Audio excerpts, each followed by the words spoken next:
Camisards, qu'est-ce donc? Qu'est-ce à quoi les camisards? Vous n'imaginez pas qu'avec les dragons qui sont là, d'aucuns s'afficheront camisards? Nous attendrons la nuit. Et notre camise servira à nous reconnaître. C'est suite à la révocation de l'édit de Nantes par Louis XIV que les protestants cévenols, dits camisards, sont entrés dans une lutte armée afin de défendre face au roi catholique leur liberté de culte. C'était un monarque de droit divin qui était nommé directement par Dieu et donc il ne supportait pas qu'on puisse remettre cette foi en question. Donc là, c'était vraiment l'éradication de la foi protestante. Appelés camisards en raison des chemises qu'ils portaient, ils sont entrés dans une foi clandestine et ont combattu de 1702 à 1704 l'armée des dragons. Ils ont pris les armes, qui étaient souvent des fourches, des bâtons, des armes récupérées sur le corps des dragons.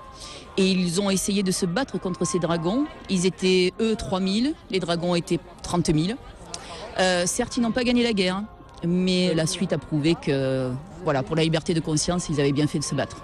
Un épisode qui a marqué la terre cévenole et qui est depuis 2 ans source d'une manifestation à la fois festive et culturelle. Nous avons une équipe d'éthique quand même qui recherche vraiment l'histoire.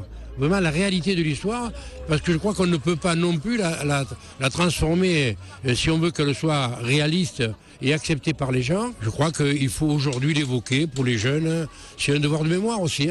La reconstitution historique fédère le temps d'un week-end nombre de cévenols qui se costument ou viennent à la découverte d'anciens mœurs.